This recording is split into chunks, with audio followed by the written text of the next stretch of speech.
북한의 연락사무소 폭파 이후 미 공군 전략 폭격기들이 잇따라 한반도 주변 상공에서 훈련하는 모습이 포착됐습니다. 우리 군은 동해안에서 북한의 후속 군사 행동이 일어날 가능성이 높다고 보고 집중 감시하고 있습니다. 문재인 대통령이 이틀 만에 김현철 통일부 장관의 사표를 수리했습니다. 청와대는 외교 안보 라인을 포함한 추가 인사에 대해서는 신중한 입장입니다. 수도권에 이어 대전과 충남 등에서도 코로나19 확진자가 속출하면서 하루 신규 확진자가 또 50명 가까이 발생했습니다. 소규모 모임을 통해 더 산발적으로 벌리는 모양인데 해외 유입 사례도 꾸준히 늘고 있습니다. 코로나19로 인한 수업 결손과 관련해 대학 등록금 환급을 요구하는 학생들 목소리가 커지고 있는데 일부 대학에선 철석까지 등장했습니다.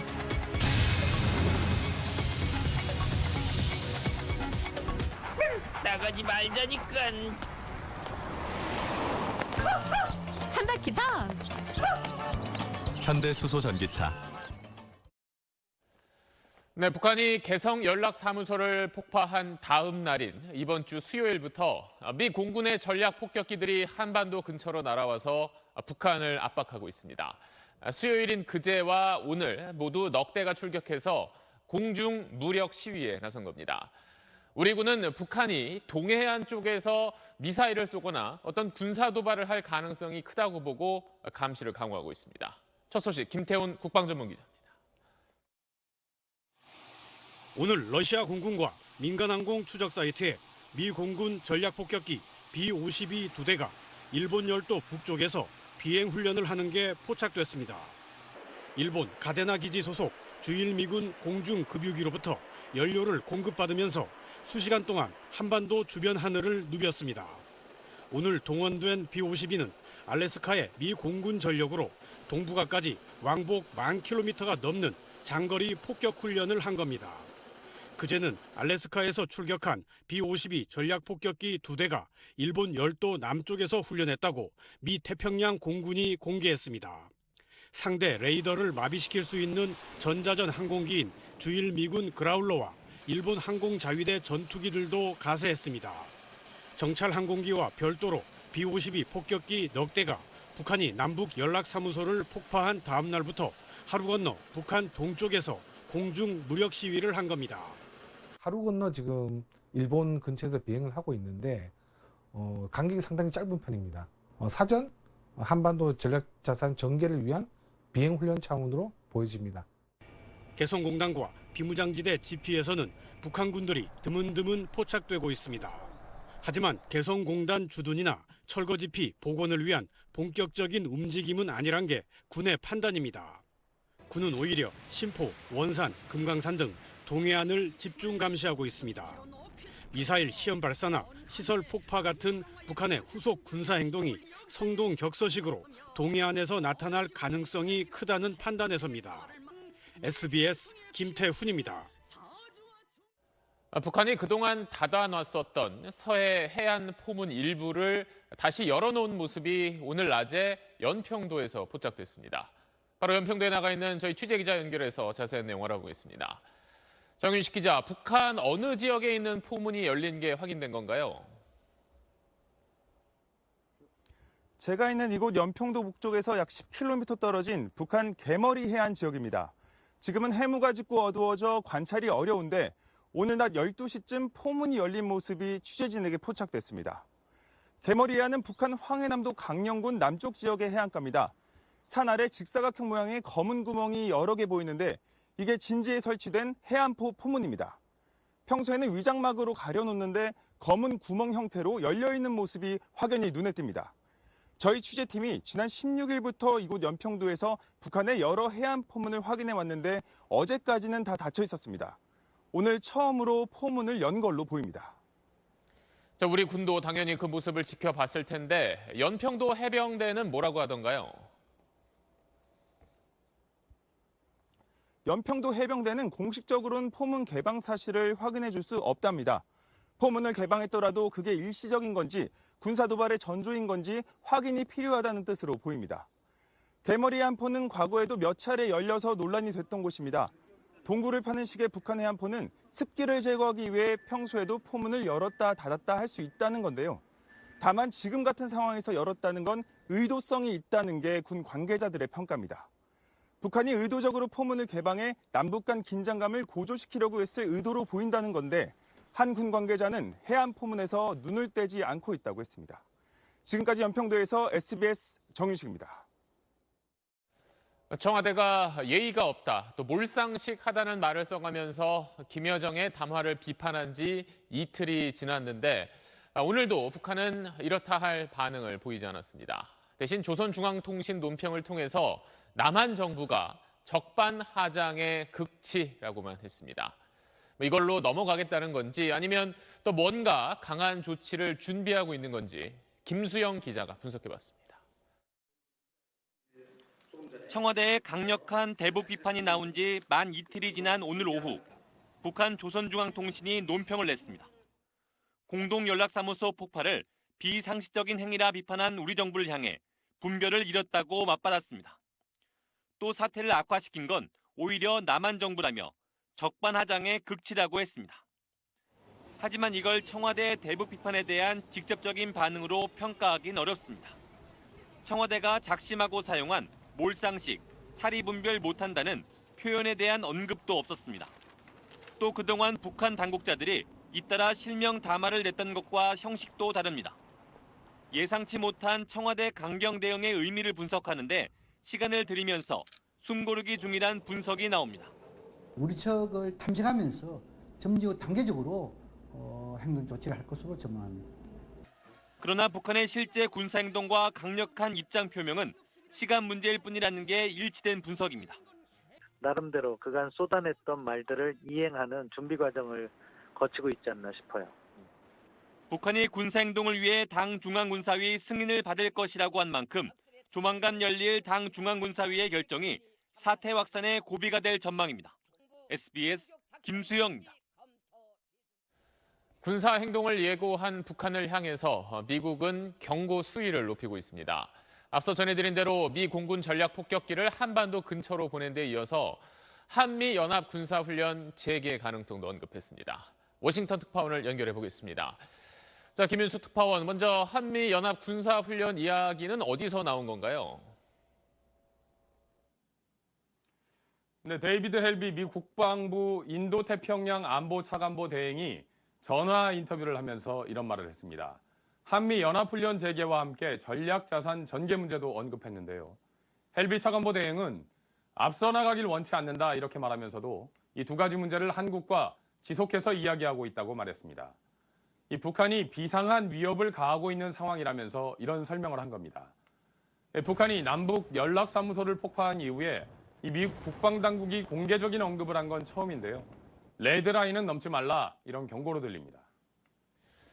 그리고 이도훈 한반도 평화교섭본부장이 워싱턴에 가서 비건 미 국무부 장관을 만났는데 어떤 얘기가 오갔는지 좀 확인된 게 있습니까? 두 사람이 만난 사실은 확인이 됐는데 이 대화 내용은 물론이고 언제 어디서 만났는지도 공개되지 않았습니다. 이 북한의 압박에 마땅한 돌파구를 찾기도 어렵고 대응책이 있어도 공개하기 어려운 상황이라서 그런 것 같습니다. 이 미국 대선을 앞두고 당장 북미 협상 재개가 어렵다는 점을 감안하면요. 이 대북 제재로 막혀있는 남북 협력 사업에 어느 정도 운신의 폭을 부여할 수 있나 이런 문제도 한미 간에 논의됐을 걸로 보입니다. 그런데 북한과 미국의 협상이 잘 풀리지 않았던 그 문제를 두고 요즘 미국에선 트럼프 대통령과 볼턴 전 보좌관 사이에 설전이 뜨겁다면서요. 근데 볼턴 전 백악관 국가안보보좌관이 다음 주에 출간한다는 회고록 온통 트럼프를 저격하는 내용입니다. 이 북미 정상회담은 재선에 집착하는 트럼프 대통령이 김정은 북한 국무위원장에게 낚인 거다 이렇게 말했고요. 트럼프 대통령은 북미 정상회담을 홍보수단쯤으로 생각했다면서 북미 외교는 한국의 창조물이다. 미국의 시각은 없었다고 공격을 했습니다. 이 트럼프 대통령도 인신공격으로 맞받았는데요. 볼턴을 미친 사람, 멍청이라고 욕하면서 볼턴이 선 비핵화, 후 보상을 골자로 하는 리비아 비핵화 모델을 언급하는 바람에 북미 핵 협상이 깨졌다고 비난을 했습니다. 이 트럼프 대통령은 이렇게 예전 측근과 북미 관계 책임 공방을 주고받으면서도 최근 북한의 도발에 대해서는 일체 언급을 하지 않았습니다. 지금까지 워싱턴에서 전해드렸습니다. 문재인 대통령이 김현철 통일부 장관의 사표를 이틀 만에 수리했습니다. 이렇게 남북관계가 나빠진 걸 정치적으로 책임지겠다는 김 장관의 뜻을 수용한 거라고 청와대는 설명했습니다. 대북 정책을 맡은 외교 안보 라인을 더 쇄신해야 한다는 주장에 대해서는 청와대는 신중한 입장을 보였습니다. 먼저 정경윤 기자입니다. 김현철 통일부 장관은 남북관계 악화에 책임을 지고 분위기 쇄신의 계기가 되길 바란다며 그제 사의를 밝혔습니다. 문재인 대통령은 이틀 만에 사표를 수리했습니다. 문 대통령은 어제 김현철 장관과 만찬을 하면서 사의 표명에 대한 입장을 경청했습니다. 청와대는 현 사태에 대해 정치적으로 책임지겠다는 김 장관의 뜻을 대통령이 수용한 것이라고 밝혔습니다. 이틀이란 시간을 가진 건 황급히 책임을 묻는 모양새를 피하기 위해서였던 걸로 보입니다. 김 장관은 물러서게 됐지만 청와대의 외교안보 라인 등 대북 정책의 컨트롤 타워를 근본적으로 쇄신해야 한다는 목소리는 더 커지고 있습니다. 여당인 민주당의 김두관, 민홍철 의원 등에 이어 야당에서도 같은 주장이 나왔습니다. 지금까지의 소위 외교 안보를 이끌어온 사람들을 저는 교체를 해서 새로운 시각으로 새로운 상황에 알맞는 그러한 정책이. 이런 주장에 대해 청와대 관계자에게 물으니 북한의 군사 행동이 예고된 당장의 상황부터 관리하고 안정화하는 게 먼저라는 답이 돌아왔습니다. 정의용 국가안보실장과 서훈 국정원장 교체 얘기는 전에도 있었지만 남북관계가 급속히 나빠진 지금이 적절한 때인지에 대해서도 갑론을박이 있습니다. 결국 지금의 진용으로 현 상황을 돌파하느냐 아니면 인사쇄신으로 해법을 찾느냐 인사권자인 대통령의 판단에 달려 있습니다. SBS 정경윤입니다. 김현철 통일부 장관이 물러난 걸 두고 이런저런 이야기가 계속 나오고 있습니다. 김 장관이 좋은 의미로 사고 치는 걸 기대했는데 과감하지 못했다. 그래서 실망스러웠다는 게 여권의 평가입니다. 김현철 장관은 이임사에서 통일부가 가진 권한에 비해 짐은 너무 무거웠다고 했습니다. 우선 김하영 기자 리포트 먼저 보시고 이야기 더 이어가 보겠습니다. 남북회담 한번 못 해보고 1년 2개월 만에 퇴장한 김현철 통일부 장관. 비판과 질책을 안고 가겠다면서도 이런 이임사를 남겼습니다. 주어진 권한에 비해 짊어져야 하는 짐은 너무나 무거웠습니다. 통일부 위상과 역할을 생각하는 계기가 되길 바란다는 말에선 대북 정책 주도할 권한이 통일부에 있긴 했느냐고 묻는 듯합니다. 그동안 청와대와 여권에선 진보학자 출신인 김 장관이 관료들과 다른 과감한 행동으로 긍정적인 의미에서 이른바 사고를 치라는 주문이 많았는데 결과적으로 아쉽고 미흡하단 불만 적지 않았습니다. 최근 남북관계가 악화하면서 공개적 책임론까지 나왔습니다. 더 적극적인 자세를 가지고 직무에 임했어야 하는데 없는 부처 같다. 소 잃고 외양간 고치는 격이다 이런. 실제 인도적 대북 지원조차 통일부가 속도감 있게 풀지 못했다는 비판도 있습니다. 하지만 대북 정책까지 청와대 안보실과 국정원이 주도하는 현재 의사결정 구조에서 통일부 역할은 제한적이었다는 반론도 있습니다. 이틀 전 사의를 표명하면서 김 장관이 자신의 심정을 담았다고 한 지난 6.15 행사 발언은 이렇습니다. 6.15 정신은 사대가 아니라 자주, 대결이 아니라 평화, 분단이 아니라 통일입니다. 길을 잃지 않으려면 반드시 새겨야 할 원칙입니다. SBS 김하영입니다. 네, 김하영 기자 지금 스튜디오에 나와 있습니다. 방금 이제 리포트 끝에 전해드린 김현철 장관의 6.15 정신에 대한 발언, 이건 어떤 맥락에서 봐야 되는 건가요? 네, 여당 6.15 행사 축사에서 나온 발언이었는데요. 네. 이때 이미 사의 표명은 결심을 했다고 합니다. 네, 4대가 아니라 자주라고 언급한 게 의미심장한 것 같은데요. 이 4대라고 한 건 한미동맹 중심의 접근을 비판적으로 얘기한 거고요. 자주는 남북관계 중심의 접근법을 이야기한 겁니다. 그러니까 외교관이 많은 청와대 안보실을 중심으로 대북 정책이 결정되어 온 것에 대해서 비판적으로 얘기한 걸로 풀이됩니다. 근데 지금 이 시점에서 통일부 장관 한 명 바꾼다고 좀 분위기가 달라질 수 있겠느냐. 좀 더 판을 키워서 새로운 대북 전략을 고민할 시점이다. 이런 이야기도 있던데요. 네, 현 정부 들어서 한반도 정책을 이끌어온 건 사실상 투톱 체제였어요. 2년 전 워싱턴으로 한번 돌아가 보죠. 네. 대북 특사에 다녀온 정의용 국가안보실장, 서훈 국정원장 두 사람이 트럼프 대통령을 만나서 북미 정상회담을 성사시켰습니다. 이후 북미 정상이 결단하는 톱다운 방식 모색이 지속이 됐습니다만 결국 지난해 하노이 회담이 결렬됐잖아요. 이후 남북관계, 북미관계는 나아가지 못했고 또 최근에는 북한이 적극적으로 공세를 이어가고 있죠. 새 정부 들어서 추진했던 한반도 전략과 이걸 주도했던 인사들에 대해서 북한이 노골적으로 반감을 드러내고 있어요. 특히 이번에 청와대가 6.15 특사 보낸다고 한 게 이 투톱이었잖아요. 그렇죠. 북한이 정면에서 걷어찼습니다. 남북관계, 북미관계가 전과는 확연히 다른 국면으로 접어든 만큼 이제는 전략과 인사에 대해서 새롭게 다시 재검토해야 되는 거 아니냐 이런 주장이 그래서 나오는 겁니다.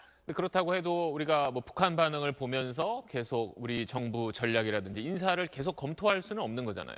네, 물론 북한이 목리 부를 때마다 이걸 대북 전략을 계속해서 바꾼다거나 그건 안 됩니다. 우리 대북 전략이 북한 따라 오락가락하는 건 북한에게도 나쁜 학습 효과를 줄 겁니다. 다만 남북 관계가 지금은 매우 위태롭습니다. 미국이 11월 대선 때문에 한반도 문제에 적극적으로 개입하지 않을 가능성이 크거든요. 네. 그러니까 통일부 장관의 사퇴를 넘어서는 대북 전략 인사, 검토, 이런 재검토가 필요해 보입니다. 네, 알겠습니다. 김하영 기자와 이야기를 해봤습니다. 네, 코로나19 속보입니다. 서울 강남의 한 대형 보험사에서 직원 확진이 잇따랐습니다. 앞서 다른 환자와 접촉한 직원이 증상이 없는 상태로 30명 정도의 동료들과 1박 2일 워크숍을 다녀왔고 여기서 또 환자가 나온 겁니다. 강민우 기자입니다. 사람 간 접촉이 늘어나면 그만큼 감염의 연결고리가 많아지고 대유행으로 이어질 우려가 큽니다. 이번 주말 동안 외출, 모임을 자제해 주시고 주말 모임을 자제하라는 방역당국의 당부가 있었던 지난주 금요일. 한 생명보험사 지점 직원 30여 명이 안산 대부도에서 1박 2일 워크숍을 가졌습니다. 당시 찍은 사진에선 마스크를 쓴 사람을 찾아보기 어렵습니다. 그런데 이 중 한 명이 워크숍 이틀 전 부천의 한 상담센터에서 확진자와 접촉했고 지난 17일 확진 판정을 받았습니다. 그리고 오늘 워크숍에 참석한 직원 한 명이 추가로 확진 판정을 받았습니다. 보험사 사무실 일부는 폐쇄됐고 워크숍에 참석한 직원 30여 명은 자가 격리된 상태입니다. 롯데 의왕물류센터에 이어 롯데제과 수원공장에서도 협력업체 직원 등 2명이 확진됐습니다. 한 명은 집단 감염이 발생한 의왕물류센터 직원과 접촉했다 감염된 걸로 파악됐습니다. 방역당국은 공장을 폐쇄하고 직원 170여 명을 전수검사하고 있습니다. 서울 관악구 방문 판매업체 리치웨이 관련 확진자는 어제보다 7명이 늘어 187명. 도봉구 노인요양시설 성심데이케어센터 관련 확진자도 2명 추가돼 40명으로 늘었습니다. SBS 강민우입니다. 최근 코로나19는 곳곳에 소규모 모임을 통해 여기저기로 흩어져서 확산하는 모양새입니다. 일상적인 모임이 이루어지는 식당이나 주점 등이 주된 전파 경로로 확인되고 있는데 방역당국은 주말을 앞두고 다시 한번 모임을 자제해 줄 것을 당부했습니다. 남주현 기자입니다. 지난 16일 확진된 경기도 이천 제1고 교사는 지난 5일 밤 서울 강남역의 한 주점을 찾았다가 코로나19에 노출된 것으로 확인됐습니다. 당시 옆 테이블에 주점 근처 프린서플 어학원에 다니던 코로나19 확진자들이 앉았던 겁니다. 리치웨이발 유행이 크고 작은 8개 집단 감염을 일으켰고 그중 한 곳이 프린서플 어학원인데 주점을 통해 이천 고교에까지 영향을 미쳤습니다. 지난달 이후 식당과 주점 10곳에서 코로나19 전파가 확인됐는데 손님 간 전파, 손님과 직원 간 전파 등 감염 경로도 다양합니다. 식당과 주점이 일상으로 파고든 코로나19의 주요 전파 장소가 된 겁니다. 밀집 밀폐된 환경에서 음식 섭취나 술을 마시는 등 마스크를 착용하지 않고 대화 등의 활동을 밀접하고 지속하게 하는 그런 특성이 있기 때문에 수도권과 대전의 유행이 확산하면서 비슷한 시기 두 곳에서 노출돼 감염 경로를 파악하기 어려운 사례까지 나왔습니다. 경기도 안산에서 일가족 3명이 확진됐는데 그중 60대 여성이 대전 꿈꾸는 교회 관련 확진자와 접촉하고 집단 감염이 발생한 서울 금천구 도전기 업체에서 근무한 사실도 확인된 겁니다.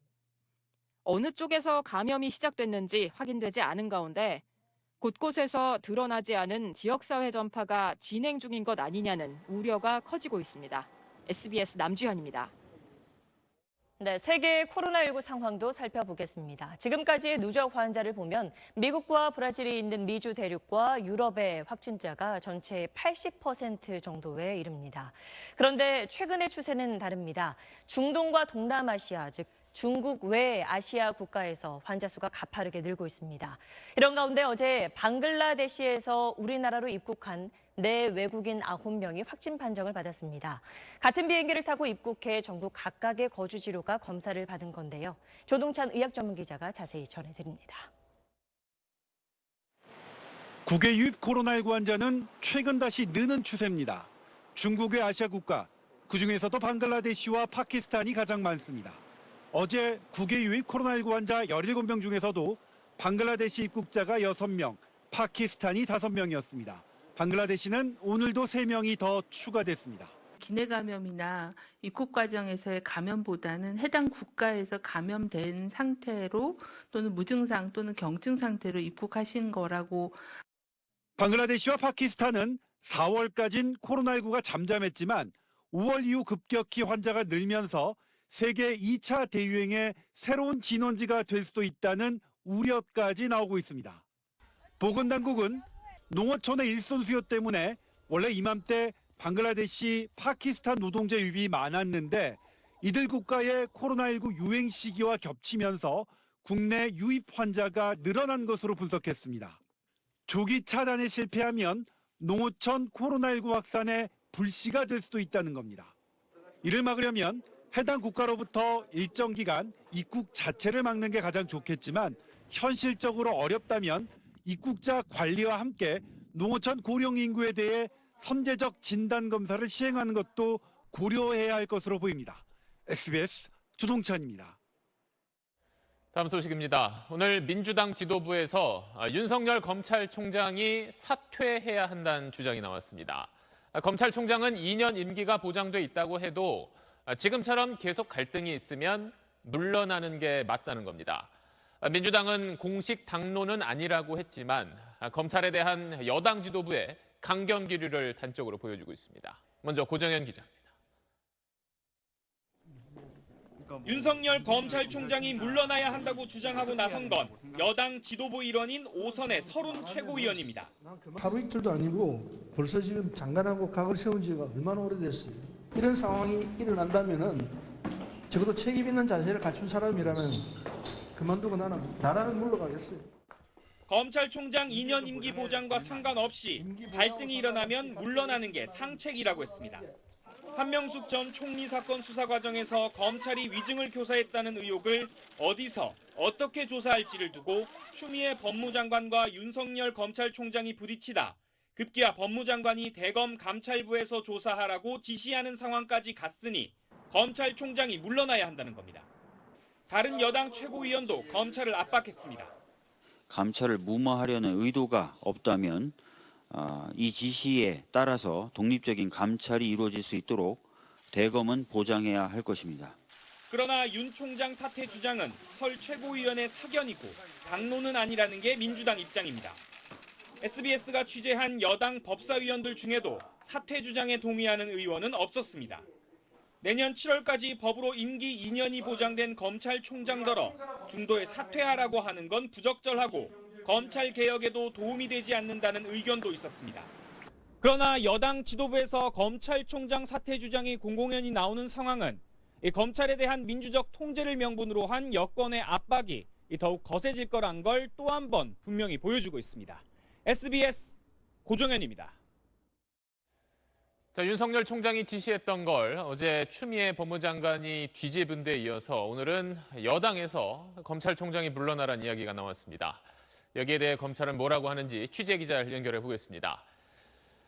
자, 배준우 기자, 어제 대검찰청에서는 입장이 없다 이렇게만 말을 했었는데 오늘 검찰에서 새로 이야기 나온 게 있습니까?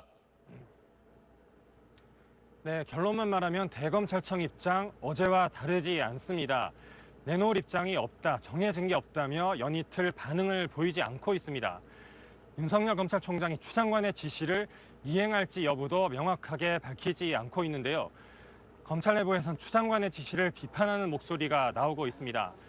일단 검찰총장의 정치적 독립성을 흔드는 처사라며 정치적 논란을 만드는 의도가 의심스럽다, 이런 우려의 목소리가 있는가 하면 법무부 장관이 참고인 조사 같은 구체적인 감찰 사안에 개입하는 게 오히려 감찰의 독립성을 침해하는 것이다, 이런 비판하는 의견도 있었습니다. 자, 그러면 한명숙 전 총리 사건 진정은 앞으로 어떻게 조사가 진행되는 건가요?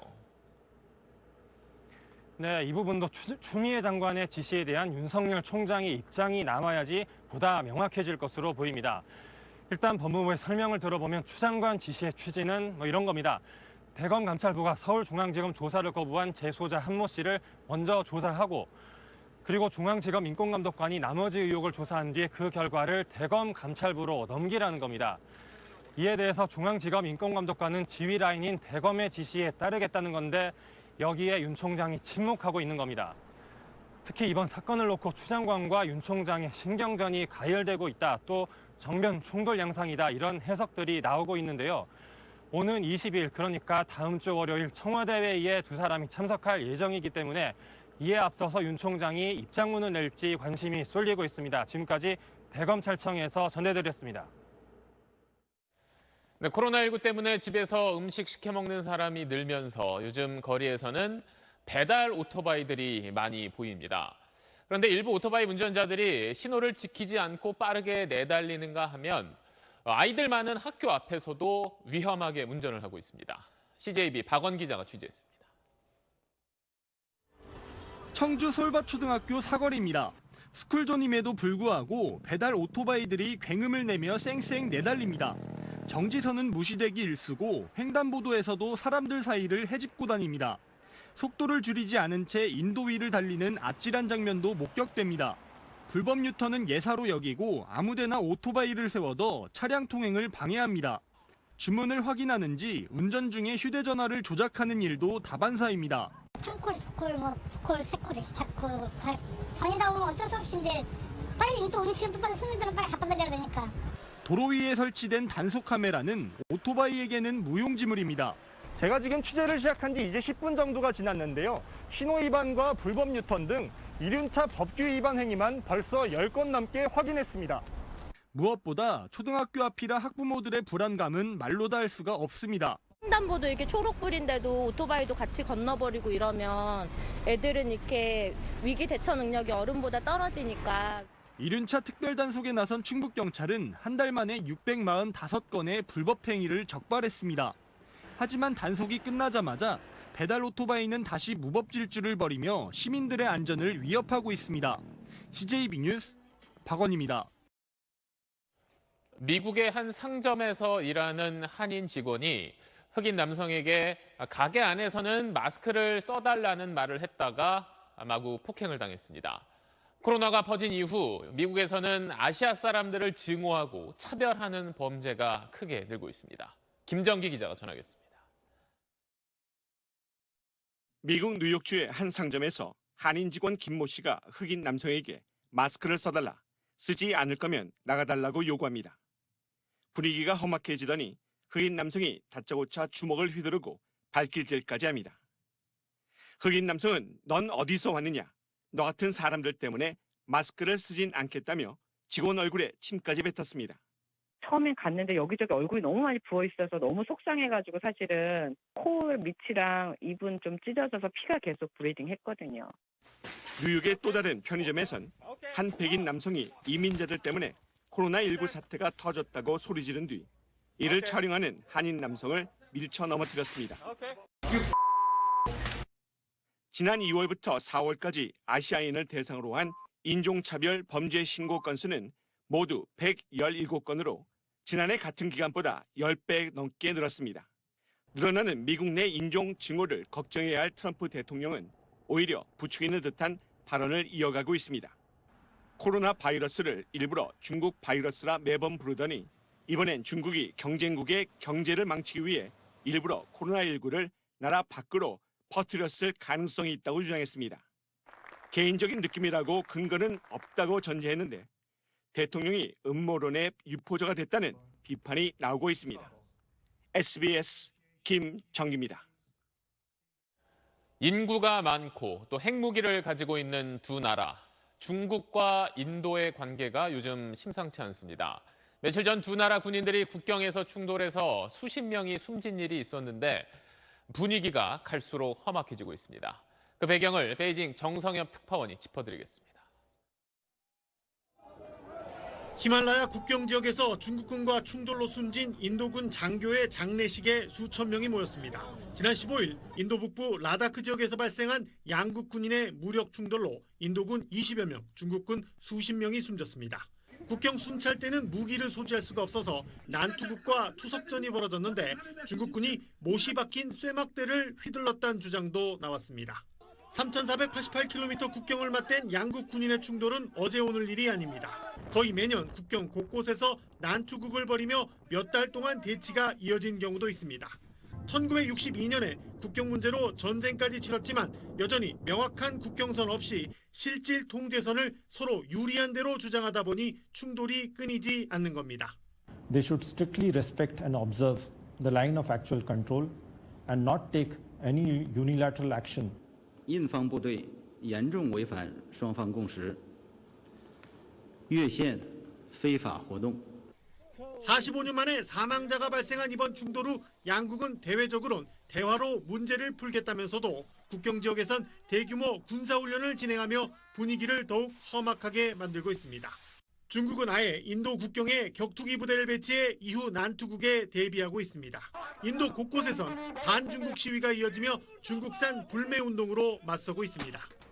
여기에 중국은 미국이 중국 견제를 위해 인도 편을 들어주고 있다고 보고 있어 양국의 해묵은 국경 갈등의 해법은 더욱 꼬여가고 있습니다. 베이징에서 SBS 정성엽입니다. 코로나19 상황 속에 대학 등록금 반환해달라는 학생들 목소리가 거세지고 있습니다. 혈서까지 등장한 곳도 있는데 정치권에서도 이 등록금 반환 문제에 큰 관심을 보이고 있습니다. 안희재 기자의 보도입니다. 최근 한양대 익명 커뮤니티에 등록금 반환과 비대면 시험을 요구하는 혈서 사진이 올라왔습니다.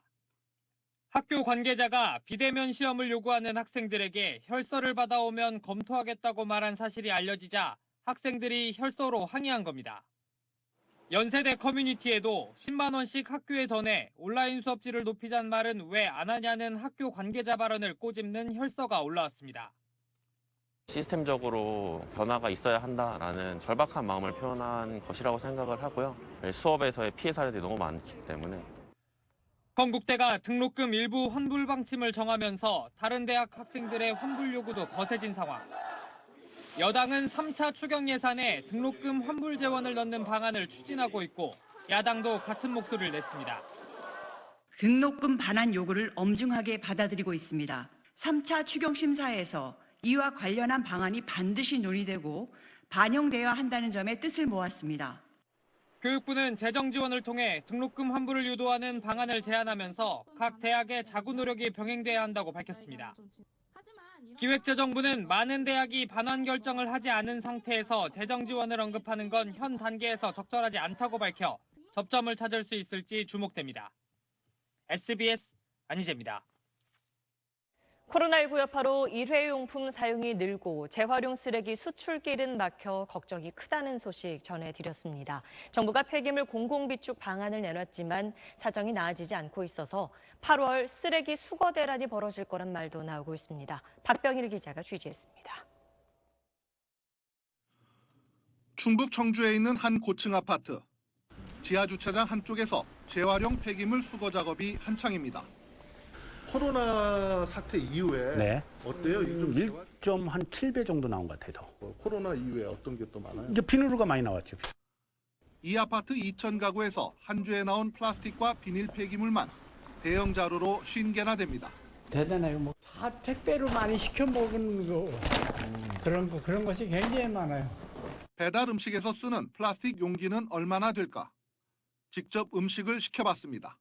몇 개 써봐요. 하나, 둘, 셋, 넷, 다섯, 여섯, 일곱, 여덟, 아홉, 11개. 일주일 동안 집에서 나오는 재활용 폐기물을 하나하나 기록해봤더니 비닐이나 플라스틱이 압도적으로 많았습니다. 기자가 사는 아파트 한 동에서 한 주 동안 나오는 비닐과 플라스틱 폐기물은 코로나 사태 이전보다 1.5배가량 늘었습니다. 플라스틱 폐기물은 선별 과정을 거친 뒤 잘게 분쇄해 재생 원료로 씁니다. 그런데 코로나19로 수출길이 막힌 데다 유가가 떨어져 플라스틱을 새로 만드는 비용이 싸지면서 재생 원료에 대한 수요가 급감했습니다. 가격이 너무 떨어져가지고 이걸 운영하는 그 인건비와 그 수지 분반하는 비용 자체가 지금은 맞지 않습니다. 플라스틱이 많이 발생하는 걸 너무 지금 두렵습니다. 적자가 누적돼 할 수 없이 선별 인력을 줄이다 보니 일회용 컵이나 도시락통 같은 값싼 플라스틱은 톤당 10여만 원씩을 주고 소각장에 버리는 실정입니다. 돈 주고 사갖고 와서 돈 주고 버리는 꼴이 되는 거죠. 이 상태로 8월을 넘기면 수거 거부가 아니라 수거 포기가 되는 거고. 선별장마다 늘어나는 폐기물들. 2018년 중국의 폐비닐 수입 중단으로 촉발된 수거 대란이 재현될 거란 얘기입니다. 2018년에 폐비닐 대란 사태는 그냥 예행 연습을, 폐기물 대란에 대한 예행 연습을 하는 거다. 환경부는 지난달 비상대책을 내놨습니다. 지금 업자들이 갖고 있는 재활용 폐기물들을 저희들이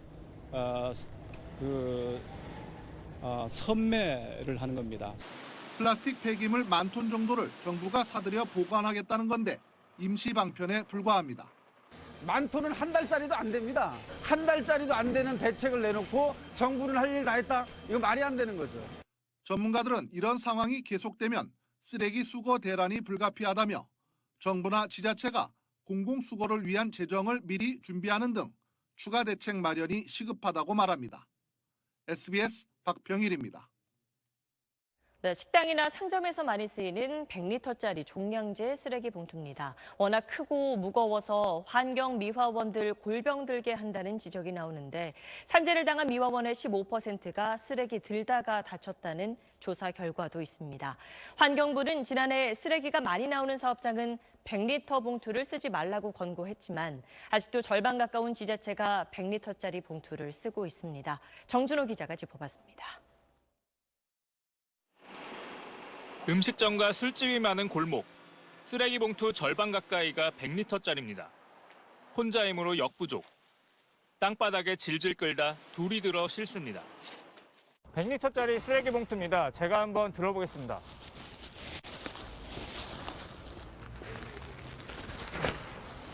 이렇게 성인 남성 한 명이 한 개를 옮기는 것도 버거운데 환경미화원들은 하루에 수백 개를 옮겨야 합니다. 환경부는 100리터 봉투에 25kg 이상 담지 말라고 권고하지만 실제 30kg이 넘는 봉투가 허다합니다. 많이 아프죠. 허리, 특히 허리가 제일 아프고요. 매일매일 진통제 드시는 분들도 다반사입니다. 심지어 테이프로 쓰레기를 덧붙인 것도 있습니다. 환경부가 지난해 4월 하루 300kg이 넘는 쓰레기를 배출하는 업체에 100리터 봉투를 쓰지 못하도록 권고하면서 100리터 봉투를 퇴출하는 지자체가 늘고 있습니다. 용량을 75리터로 줄이거나 50리터 봉투로 대체하는 겁니다. 하지만 전국 지자체의 절반은 여전히 100리터 봉투 폐기 계획조차 없습니다. 한 번에 많이 담는 게 편하다는 일부 자영업자들의 요구를 무시할 수 없단 겁니다. 조그만 봉투에는 많이 집어넣지를 못해요. 이런 큰 업소는. 우리 같은 사람은 이거 아니면 안 돼요. 100리터 봉투는 환경미화원의 건강과 직결된 사안인 만큼 조금 불편하더라도 지자체가 퇴출을 결단해야 한다는 공감대는 커지고 있습니다. 이불 전용 봉투 등을 마련한 지자체도 있지만 대형 쓰레기를 버릴 수 있는 대안도 함께 마련돼야 할 것입니다. SBS 정준호입니다. 수천억 원 규모의 사모펀드를 운용하는 회사가 서류를 위조하고 엉뚱한 부실 자산에 투자했다는 의혹이 불거졌습니다. 금융당국이 즉각 조사에 착수했습니다. 박창근 기자입니다. 판매가 중단된 건 NH투자증권과 한국투자증권이 판매한 옵티머스 자산운용의 사모펀드입니다. 규모는 380여억 원으로 공공기관이 발주하는 공사의 매출 채권에 투자해 안전하다고 광고한 펀드입니다. NH투자증권은 자체 조사 과정에서 옵티머스 측이 제공한 자료가 위변조됐다는 관계자의 진술을 확보했습니다. 펀드가 투자한 자산도 공공기관 공사의 매출 채권이 아니었다는 겁니다. 옵티머스 자산운용을 찾아가 봤습니다. 위변조가 있었고. 아니다. 지금 저희가 나중에 홈페이지나 인치를 통해서 저희가 안내드릴 예정이고요. 금융감독원은 서류 위조와 운용사기 의혹이 제기되자 즉각 조사에 들어갔습니다. 4월 말 기준으로 5개 증권사가 판매한 옵티머스 펀드 규모는 5,500억 원이 넘어 같은 구조의 사모펀드가 줄줄이 환매 중단되면 대규모 손실이 우려됩니다. 지난해 하나은행이 판매한 이탈리아 헬스케어 펀드 역시 당초 설명과 달리 운용되다 환매가 중단된 경우입니다. 실사 결과 단기 채권에 투자한다고 해놓고 장기 채권에 대거 투자했고 시장 가격보다 채권을 비싸게 사들여 50% 안팎의 손실이 났습니다. 실사를 했는데 운용사가 말한 리포트하고 너무 다른 결과들을 보게 된 거예요. 초저금리 기조 속에 안정적인 고수익을 내세운 사모펀드들이 대거 팔려나갔지만 운용사기 의혹이 잇따라 불거지며 불신이 커지고 있습니다. SBS 박찬근입니다. 사과 농가, 배 농가에 요즘 과수 화상병이라는 게 빠르게 번지고 있습니다. 산에서는 나뭇잎을 닥치는 대로 갉아먹는 해충 매미나박이 갑자기 늘어 피해가 큰데요. 따뜻해진 한반도 기후변화 상황과 관련이 있습니다. 박찬범, 송인호 기자가 현장 취재했습니다. 애지중지 키워온 사과나무 밭이 쑥대밭으로 변했습니다. 나뭇잎과 줄기가 불에 탄 듯 검붉게 변하는 과수 화상병에 걸려 나무들이 메말라 죽은 겁니다. 치료제가 없다 보니 전염되는 순간 한 해 농사를 포기해야 하고 세균의 잠복기도 길어 3년 동안 아예 과수 재배를 하지 못합니다. 30년 동안 사과나무를 했던 자리입니다. 3년이라고는 하는데 이 상태로 가면 못 짓는 거죠. 충북에서 시작된 과수 화상병은 올해 충남은 물론 경기 강원, 전북으로까지 번져 지금까지 450곳 넘는 사과배 농가가 피해를 입었습니다. 피해 면적은 250헥타르 안팎으로 축구장 면적의 300배 수준입니다. 과수 화상병 확진 판정을 받은 농가는 추가 확산을 막기 위해 해당 농지의 과수를 10일 이내에 모두 묻어야만 합니다. 피해 농가가 올해 크게 는 건 고온 다습한 날씨와 관련이 있습니다. 지난 겨울 평균 기온은 3.1도로 전국 기상관측 이후 가장 높았고 지난달부터는 비까지 잦아 습도도 높아졌습니다. 한반도 기후가 아열대화하면서 화상병이 발현하기 좋은 환경이 된 겁니다. 초반에 냉해가 또 와가지고 나무가 스트레스를 많이 받았으니까 약해지는 바람에 균이 잠복했던 게 활력을 찾은 거죠. 전문가들은 화상병 세균이 잠복해 있는 농가가 더 많을 수 있어 다음 달 중순까지는 유행이 이어질 것으로 우려하고 있습니다. SBS 박찬범입니다. 산과 바다가 어우러져 천혜의 자연 경관을 자랑하는 송모도. 등산로를 따라 오르자 나무 계단 위에서 무언가 꿈틀댑니다. 매미나방 유충입니다. 개체수가 워낙 많다 보니 계단을 오르기 힘들 정도입니다. 사람을 공격하진 않지만 피부에 닿으면 가렵고 따끔거리기도 합니다. 등산로 주변 산속으로 들어가 봤습니다. 앙상한 가지만 남은 밤나무에서 유충과 번데기들이 무더기로 발견됩니다. 산행을 했는데 이게 나무에 부딪힐 수가 없는 거예요. 막 하도 송충에 붙어 있으니까 가다 보면은 몸에 막 붙어 있고 막 그래가지고 막 떼주고 막 그랬거든. 동나방과에 속하는 매미나방은 주로 잎이 많은 화렵수를 좋아하지만 올해는 낙엽송 등 침엽수도 닥치는 대로 먹어치우고 있습니다. 하지만 개체수가 급속히 늘어나 방제에 어려움을 겪고 있습니다. 작년에는 이 정도는 아니었었고요. 이제 일부 있기는 있었는데 올해 지금처럼 이렇게 막 심하지는 않았었습니다. 올해 매미나방의 급격한 번식도 이상 기후의 영향 때문인 것으로 추정됩니다.